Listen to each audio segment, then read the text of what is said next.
The hall of the Galactic Council was older than most stars. Its walls were carved from black crystal that absorbed light instead of reflecting it.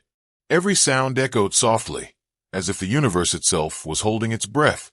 Thousands of beings filled the rising seats, tall ones with glowing skin, small ones wrapped in metal shells, creatures with eyes, and creatures without any eyes at all of them silent, all of them watching the same figure standing at the center. The human was bound in energy restraints. His body showed marks of long travel and harder battles. His head was lifted, not in pride, but not in fear either. This alone disturbed many members of the council. Humans were not supposed to look calm here. No one ever did. The central voice echoed through the hall, deep and emotionless. This trial is now in session. The voice belonged to the council speaker, a being chosen because it felt no mercy. The charges were read slowly. Crimes against multiple star systems, unauthorized destruction of fleets, interference with natural extinction events, violation of the galactic balance. Each charge caused murmurs to ripple through the crowd. Some aliens clicked their jaws.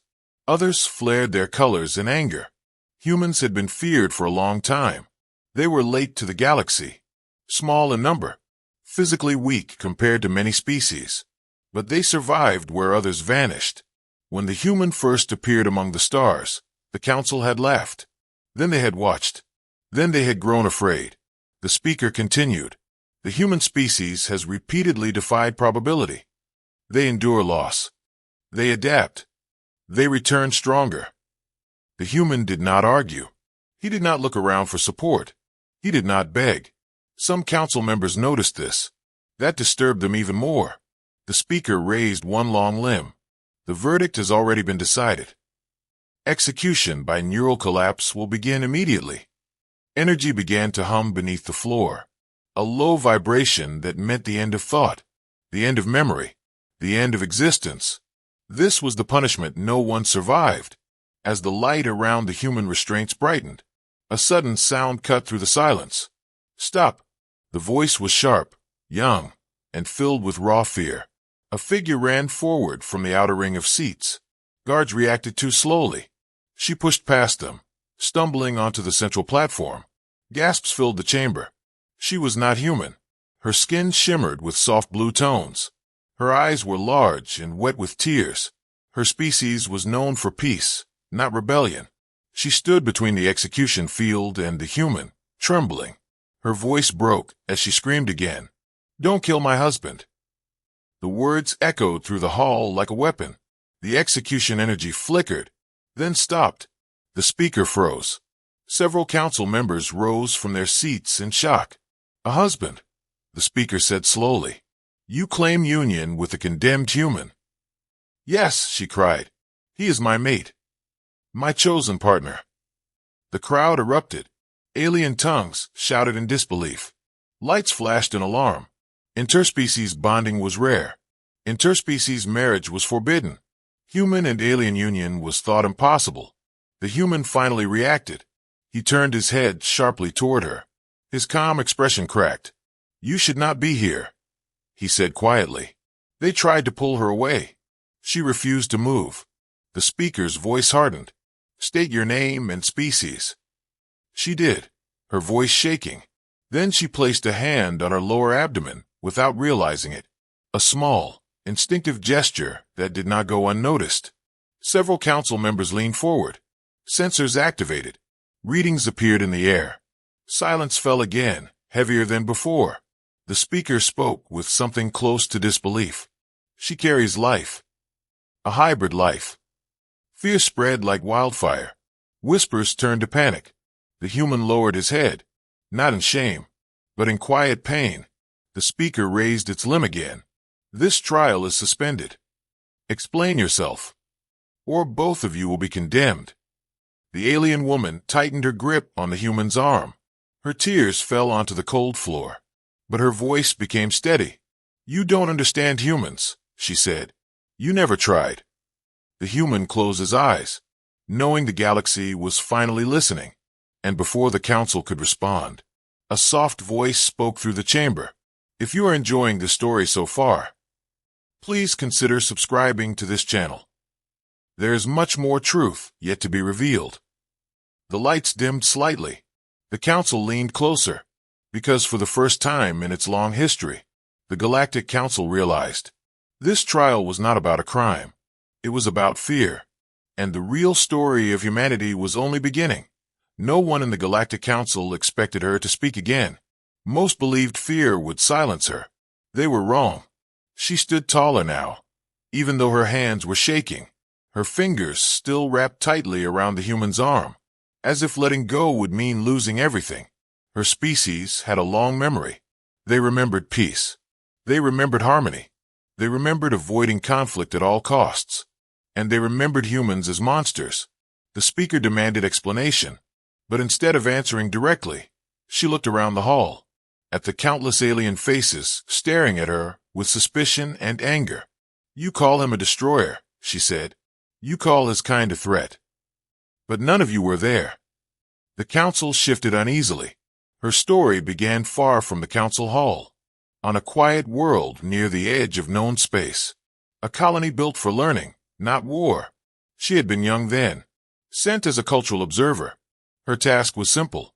Study developing species. Avoid attachment. Then the alarms came. A silent fleet appeared without warning. An aggressive race seeking resources, not mercy. The colony defenses failed in minutes. Escaped ships burned in the sky. The council never answered the distress call. She remembered hiding among the ruins, smoke filling the air, the sounds of her people crying. She was certain she would die there. Then the humans arrived. Not a fleet, not an armada, just a single human ship, damaged and late. The human aboard was the one now standing beside her. At that time, he was not a soldier, not a hero, just a human responding to a signal no one else cared about. He landed under fire, his ship barely holding together. Every logical system would have told him to leave. He stayed. He fought not with superior weapons, but with refusal to retreat. He pulled survivors from the rubble, shielded them with his own body. She watched him bleed, watched him scream in pain, and still stand up again. That was her first lesson about humans. They do not stop when it hurts. After the attackers were driven away, she asked him why he came, why he answered a call from a species that feared humans. His answer was simple. Someone was asking for help. No honor, no reward, no demand for gratitude. The council listened closely now. Some disbelief remained, but curiosity had replaced part of their anger. She continued. The human stayed to help rebuild, even when his ship could have left, even when his injuries worsened. Her people warned her to keep distance. They said humans manipulate through kindness. They said humans grow attached only to control. But she observed carefully. She studied him as she was trained to do. Humans mourn their dead loudly, then quietly blame themselves forever. She saw him sit alone at night, reviewing images of those he could not save, punishing himself in silence. That was her second lesson. Humans carry guilt like gravity. The bond between them grew slowly, built on shared work, shared silence, shared loss. When the council finally arrived weeks later, they praised survival statistics. They ignored the human entirely. She noticed the human did not protest, did not correct them. He stepped back into the shadows willingly. That was her third lesson. Humans do not need to be seen to care. Their relationship was discovered eventually. Warnings were issued. Orders were given. She was told to return home. He offered to leave instead, to erase himself from her life if it kept her safe. That was when she chose him. Not because he was human, but because he was willing to disappear for her survival. They married in secret, a union without witnesses, without ceremony, without permission. The council gasped when this detail reached them. And you knew the law, the speaker said. You knew the penalty. Yes, she replied softly. And he knew too. The human finally spoke again. I never meant to drag her into this, he said. She deserves better than my species' shadow. She turned to him sharply. No, she said. I chose the shadow. The council fell silent. Then a cold question followed. Did the human commit the crimes he is accused of? She hesitated, only for a moment. Yes, she said. He did. Gasps echoed again. The speaker leaned forward. But you still stand before us. You still defend him. Her eyes filled with tears, but her voice remained firm. Because you don't understand why humans do what they do. You see destruction. They see responsibility. The human closed his eyes, knowing what she was about to reveal next, because the worst truth had not yet been spoken, and the council was not ready for it. The speaker raised its limbs slowly. Then tell us, why did he choose to become a monster? The lights dimmed further. The hall leaned into silence, and the alien woman took a breath, because the next words would decide the fate of humanity, and the fate of the galaxy itself. The council chamber did not speak at once. Silence spread slowly, like cold moving through metal. The speaker turned its many eyes toward the human, then back to the gathered races. You ask why the galaxy fears humanity. The speaker said, the answer is written in history. Images appeared in the air above the floor. Star systems burning, battle lines collapsing, alien fleets reduced to drifting wreckage. Humans were not born powerful, the speaker continued. They were born fragile. They should have vanished early. The images shifted. Early human ships breaking apart under stress. Human soldiers retreating, wounded, exhausted. But they did not vanish. The council members watched closely, some with anger, some with unease. When humans lose, the speaker said, they learn. When they suffer, they adapt. The images changed again. The same human ships, modified, reinforced. The same human soldiers, older, scarred, prepared. They return. A murmur passed through the hall. The speaker pointed toward the human prisoner. This one is no exception. The human stood still, his face unreadable, as if he had already accepted every word spoken against him. The speaker continued, humans do not fight to win battles. They fight to end threats. Another image appeared, a powerful alien empire, using smaller species as shields. Civilians placed near weapon stations. Children used as protection. The council members shifted uncomfortably. Some recognized the tactics. The council debated. The speaker said, they delayed.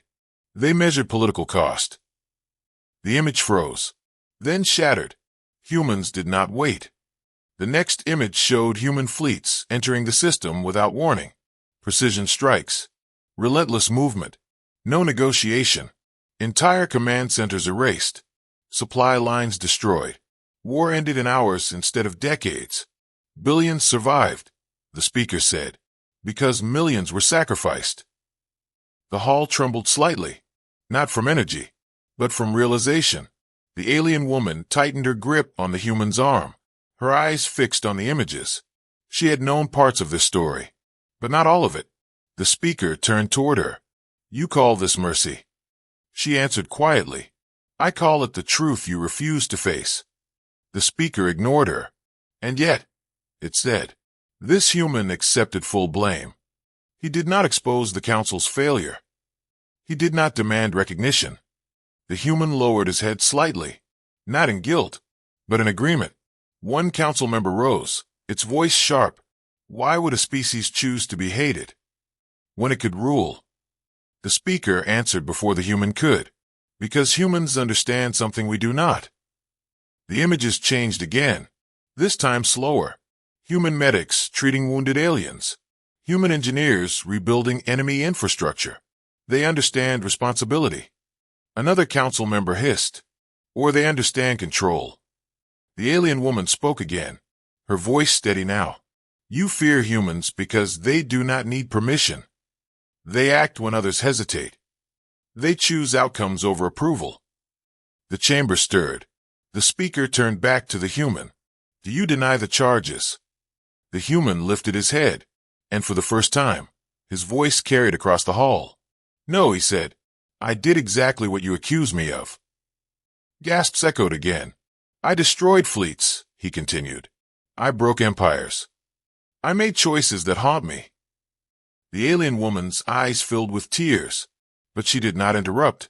I did it, the human said, because if I waited for consensus, there would be no one left to judge me. The council sat frozen. The speaker spoke carefully. And this is why the galaxy fears humanity. You decide alone. The human nodded slowly. Yes, he said. Because someone must. A heavy silence followed. The speaker leaned back. Humans cannot be controlled. They cannot be predicted. They cannot be stopped once convinced. The images vanished, leaving only the human and the alien woman beside him. The speaker's voice lowered. And that is why your kind terrifies us. The alien woman stepped forward slightly. Then you fear the wrong thing, she said. You fear humans because they take responsibility, while you hide behind votes. The hall erupted in angry sound, but the speaker raised its limb. Enough, it said. The truth is clear. The speaker looked at the human one final time. You became what the galaxy needed, even if it meant becoming what the galaxy hates. The human closed his eyes, accepting the weight of those words. The speaker's voice echoed coldly. The council will now decide. Energy hummed again beneath the floor. Not for execution yet, but for judgment. The alien woman held her breath, because she knew the next part of the truth was even more dangerous than this one. And once spoken, the galaxy could never look at humanity the same way again. The energy beneath the council floor slowed to a low pulse. Not a weapon now, but a reminder that time was running out. The speaker did not order execution. Instead, it gestured toward the human. Explain the mercy you claim. The human did not speak immediately. He looked at the vast hall, at the beings who had judged him without knowing him. Then he began. There was a system, he said, far from your trade lanes, far from your councils. Images appeared again. A bright star. 5 inhabited worlds. Billions of lives. A war started there. The human continued. Not between fleets, but inside the minds of those who ruled. The images shifted. A dominant species ruling smaller ones, using them as workers, as shields, as expendable resources. They learned something dangerous, the human said. They learned that the council would not act if civilians were in the way. Some council members turned away. Others remained rigid. They built weapons near cities. They placed command centers beneath hospitals. They turned mercy into armor. The alien woman felt her chest tighten. She understood now why his voice had carried so much weight. I warned them, the human said. I sent messages. I begged them to evacuate civilians. The images showed unanswered transmissions, ignored warnings, laughing commanders. They believed I would hesitate. The speaker leaned forward slightly. And you did not. No, the human said. I calculated. The hall reacted instantly. Outrage, fear, anger. The human raised his head. I calculated how many would die if I waited, and how many would die if I acted. The images changed again. Simulations ran rapidly. Timelines splitting. Futures collapsing. Delay meant extinction. Action meant horror. The alien woman whispered softly. Mercy is not always gentle. The human nodded once. They forced my hand, he said. They turned innocence into a weapon. The council watched as the final images appeared. Human ships striking key points. Precision beyond mercy. Cities collapsing. Command centers erased. Silence swallowed the hall. I destroyed the core worlds, the human said. I ended the war in a single cycle. Several council members recoiled. Others stared in disbelief. But the war ended, he continued. No more worlds burned. No more children were used as shields. The speaker spoke slowly. And the council condemned you for this. Yes, the human replied. And I accepted it. The alien woman turned sharply toward him. You never told me this part. He met her eyes. You should not have to carry that weight. Her hands trembled. Tears fell. But she did not step away. The speaker's tone changed slightly. You chose to be judged alone. Yes, the human said, because someone had to live with the guilt. A council elder rose, ancient and slow, its voice rough with age. You could have revealed our inaction. You could have exposed the council. The human shook his head. Then the galaxy would tear itself apart. Fear would replace trust. The hall grew quiet again. I chose to let you hate humans, he said, because hatred is safer than panic. The alien woman covered her mouth, understanding the depth of the sacrifice. The speaker remained silent for a long moment, then asked, "And you feel no regret?" The human's voice softened. "I feel it every day. I see their faces when I sleep." He paused. "But I would choose the same again." Gasps rippled through the chamber. "Because mercy is not about clean hands," he said. "It is about fewer graves." The speaker leaned back. The council whispered among themselves, old beliefs cracking. The alien woman stepped forward, her voice steady despite the tears. "You call this a crime," she said, "but you sit alive because of it." The speaker raised its limb. "Enough," it said. "This truth carries weight." The lights dimmed further. The chamber felt smaller, heavier. The speaker spoke slowly. "The council must now decide. Is mercy still mercy when it stains the one who carries it?" Energy beneath the floor began to rise again, not as execution, but as final judgment. The human closed his eyes once more, ready for whatever came next. The alien woman held his hand tightly, because the next revelation was not about the past, but about the future, and the galaxy was not ready for what humanity had already become. The council chamber did not erupt this time. It froze. The words spoken earlier still echoed in every mind.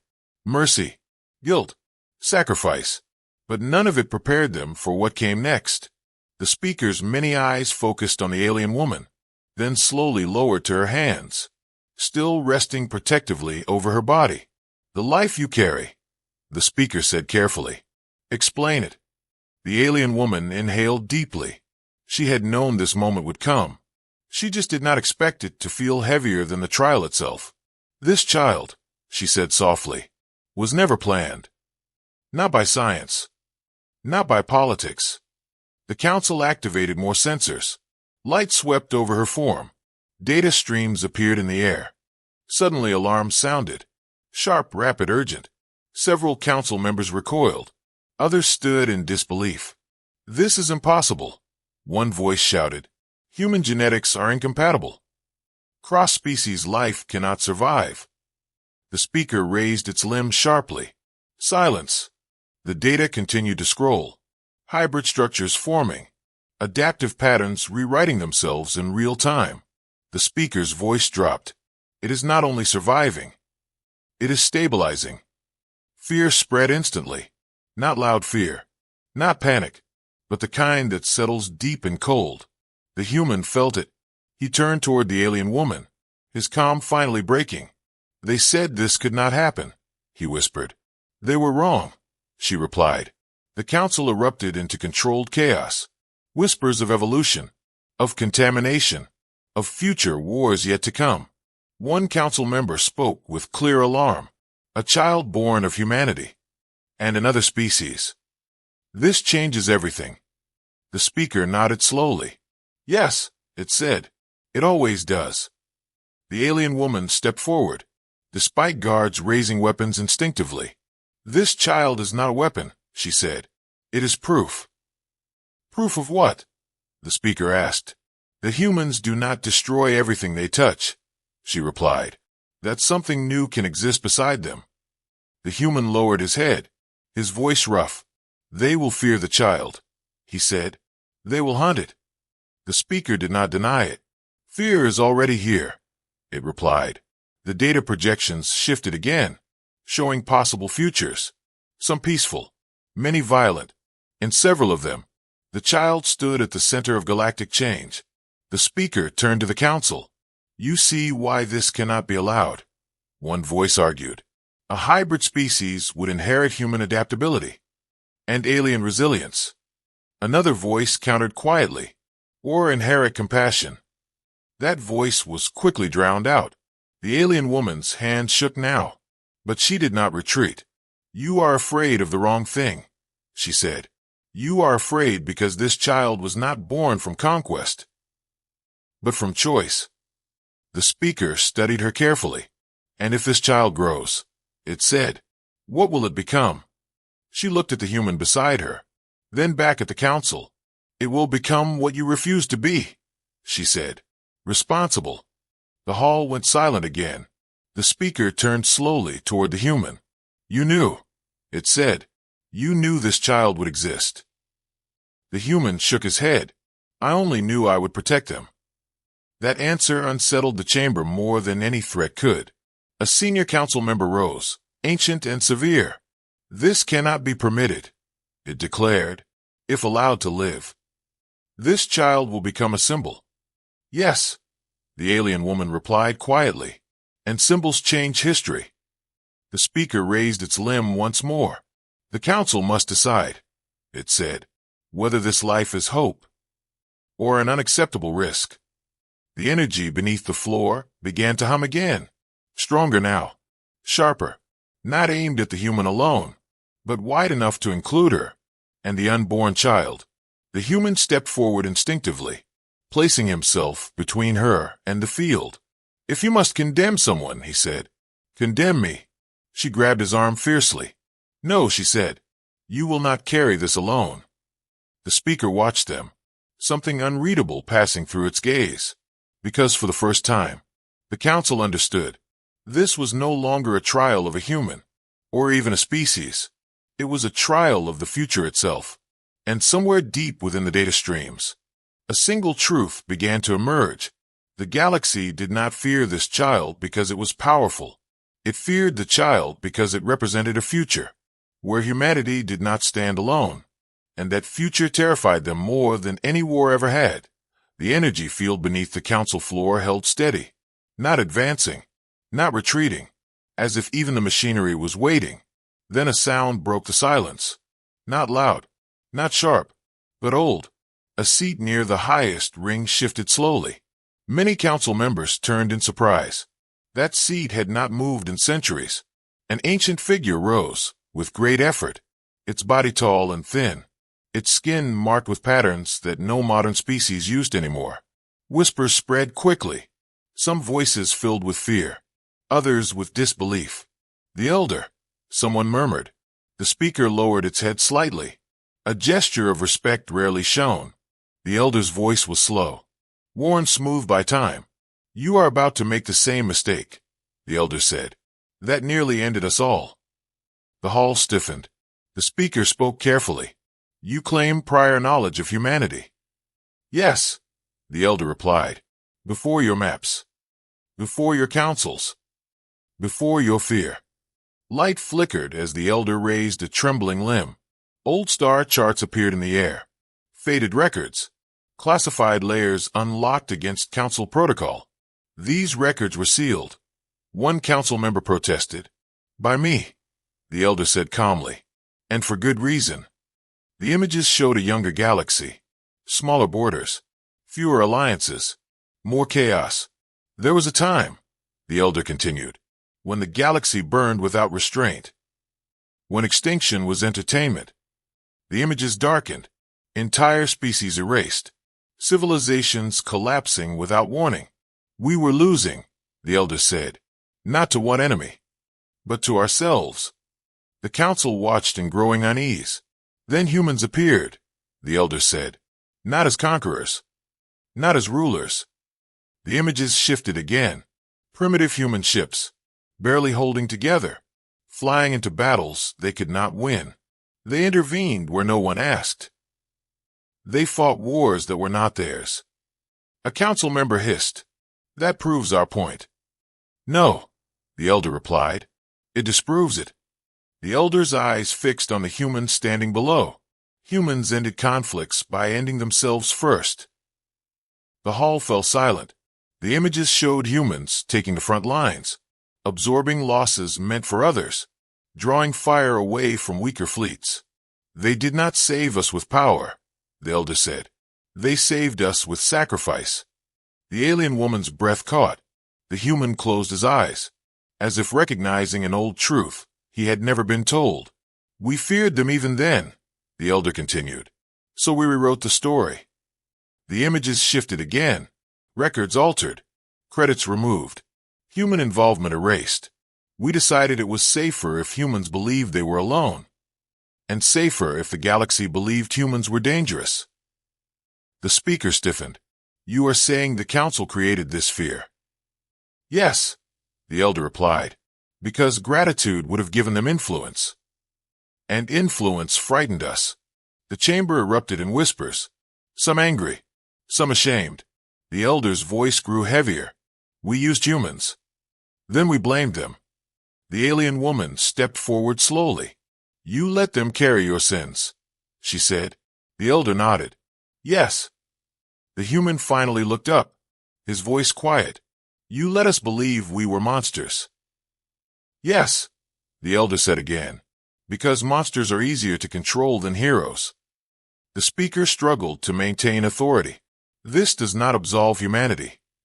No, the elder agreed, but it explains them. The elder turned toward the council.